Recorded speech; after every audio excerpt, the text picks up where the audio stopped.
It should come to no surprise to anybody that was watching my release day stream of Deadpool's Diner that I had a very negative experience in this new game mode. And so a lot of people in chat were saying, Alex, release the review ASAP. We need to hear it on YouTube. But I said, you know what? I'd rather sleep on it. I'd rather take a reflective approach to this video where I actually gave some serious thought as to, what Deadpool's Diner does well, where it needs to improve, but most importantly, what at its core made that experience so negative. At the time, I felt, very tilted, very disappointed, but ultimately I wanted a chance to reflect on that experience, watch the VOD back, and get a firm understanding of what were those trigger points that made me feel that way. Why was it that when I was streaming Deadpool's Diner, I just wasn't having fun, and I could feel that I wasn't having fun, and my audience of over like 1,400 people could feel as well that I wasn't having fun. And so that's what this video is, a conscious reflection on Deadpool's Diner. And we're going to discuss a number of things like what it does well, some important notes and tricks and tips and stuff to help you be successful in it. But most importantly, where I think it needs improvement and where I think it kind of missed the point or the message that I think it should have been aiming for when releasing a new game mode to the Marvel Snap audience.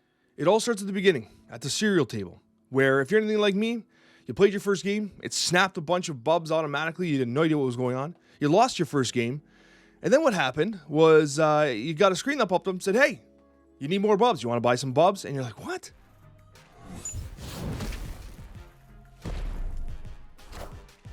I found a rock. My bubs are gone!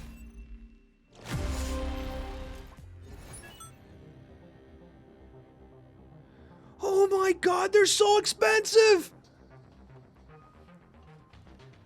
No! I gotta pay. I have no choice. You close the screen and you realize you have no bubs and it's gonna be an hour until you have more. That's where the first disappointment sets in. When you realize that Marvel Snap has, instituted a stamina-based mechanic into its game.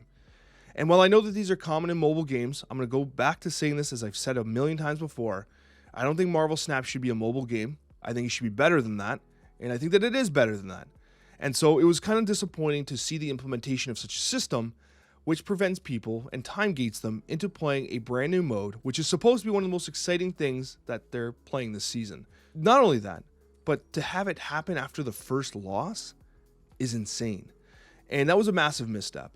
They are correcting it. They are going to be reducing the stakes to perhaps prevent people from accidentally going all in on their bubs on the first match.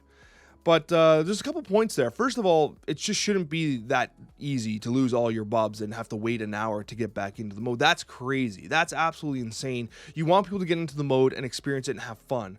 The second thing is like that should have been tested. Like literally, I played my first game ever in the mode, lost, and then was locked out of it. At some point, someone must have thought, what if someone loses their first game? I'm streaming for about 1,500 people. I run out of my bubs. I have a screen that says pop up, says, hey, buy more bubs or wait an hour. I have 1,500 people watching me. But I'm saying, hey guys, we're just gonna idle in the menu for an hour and just play ranked while I know you want to. No, I have to buy the bubs. So I bought the bubs. And I lost again. I had to buy more bubs. And then we started getting the hang of it. We started playing. But then, we go into the high stakes game. Like, people want to watch high stakes games. And I would lose. And I would win. And I would lose. And I'm out of bubs. And I have to buy more bubs.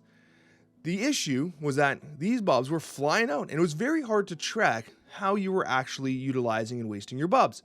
To the point it became very obvious you should always be playing a table down from where your top potential table is, in order to mitigate your losses and prevent you from kind of wiping yourself out. At the end of the day, I paid about $90 Canadian to get to where I am right now.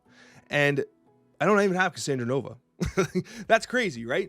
But I don't want you to distress right off the top, because there are a couple positives here, okay? First of all, you get a lot of rewards very early, very fast, which is nice. Okay? Get people into the mode, get them getting those rewards. I mean, if they could even play, but that's a whole other discussion. But ultimately, get them in the rewards track, and that's cool. But then the rewards start getting further and farther between. People are working hard to get like 1,000 bubs, and all of a sudden they realize, like, hey, Cassandra Nova's 15 million. How can I possibly get there? The game mode does a really poor job of explaining two things. One is that this is like a snowball rolling down a mountain. You get the snowball, you push it down the mountain, and it starts to accumulate momentum. It gets bigger and bigger and bigger. The numbers are borderline meaningless, because as you kind of move across, you get these level ups, you get additional bubs, and all of these things that increase the value of your bubbage, and how much bubs you produce, and how much bubs you earn. So the bub earning becomes like exponentially greater. And so it's easier to achieve 15 million bubs the longer you play the mode. The second thing, which I wish was explained better, was that this mode is designed to take free-to-play players, and just any player in general, time to complete. Like, it's supposed to take you a week or two to complete. That's how long the mode is available for. So we approached it from we need Cassandra Nova, we're going to speedrun it. And so, we're paying like gold to get more bubs, and we're trying to speedrun towards Cassandra Nova, and we're getting frustrated in the process because the mode is designed not to be played that way, but it's not expressly said to be not played that way. So that is something that I think that if you're having some difficulty and you're kind of frustrated with the mode, slow down, breathe, and just play it over the next couple of weeks. Allow that momentum to generate, and you should very well unlock the Cassandra Nova. The challenge here is that none of this was explained properly, and the mode as a whole just feels like it's just regular Marvel Snap with like the snap button covered with a bub icon and just automatically snapping nonstop. Like it's very messy from that perspective, but this explanation as to how the rewards are generated is very legitimately confusing. And so my advice to you is to slow down, conserve your bubs, but most importantly, don't stress. Once you start getting that ball rolling, you start to accumulate more bubs, you start to earn more bubs in passive, like kind of like every 8 hours, you can get up to 600,000 bubs, which doesn't actually, the generation of the bubs doesn't help on the bottom line, but you can bet those to earn bubs, which then help the bottom line. It's also worth noting that this never changes. Your accumulation of bubs never goes down. If you lose, this never goes down. It's all about progressing this through winning, okay? Also a major thing that should reduce the amount of stress you're experiencing. But ultimately, I think that there is some missed marks here, okay? With the way that this could have been explained, with the way that it could have been approached. Take your time, breathe, and ultimately I think you'll have a better time in this mode.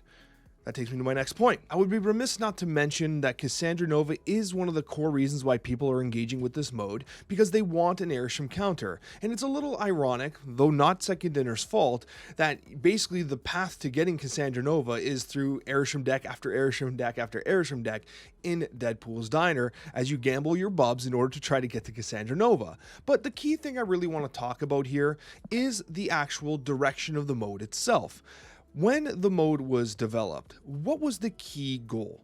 That's what I'm wondering, because for me, I think the key goal of developing a mode like this would have been to ensure that you can kind of re-engage with a lapsed audience that might not be playing Marvel Snap anymore. Utilize the momentum generated by the Deadpool and Wolverine movie to get those people back into the game, back into the Marvel Snap ecosystem, where they can fall back in love with the gameplay that they loved in the first place. And then maybe along the way, they buy some variants, they buy some bundles, and they just re-engage with the community as a whole. For me, that's what I believe the goal should have been. However, the monetary kind of hooks that are built into this mode that have been very prevalent and very in your face, what they do is they send a message that's more along the lines of, let's create a new mode that's tied to the Deadpool Wolverine movie that's going to generate more revenue. It's less about audience retention and reacquisition and more about just utilizing the incoming audience to generate more revenue. And I think that feels like a bit of a miss from a actual perspective of growth long-term for Marvel Snap, okay? Now, I'm not a game developer, I'm not a monetization expert, but what I am is someone who is highly in touch with the casual and competitive user base of Marvel Snap. I feel like I have a pretty firm understanding of what the average Marvel Snap player is looking for, and they're looking for engaging new modes, and they're not looking to just be constantly nickel and dimed in some casino era style game mode, right? That's not what they were looking for. And the concern I have is going forward, the thing that's really kind of propping up the hope for Marvel Snap is the release of the draft mode. Okay, this is something that I think is paramount in everyone's minds. My real concern and what really keeps me up at night with Deadpool's Diner is the fear of the over monetization of the draft mode. The draft mode should be something that is celebrated across the community, a mode that really brings people back, a mode that makes Marvel Snap fun to engage with again.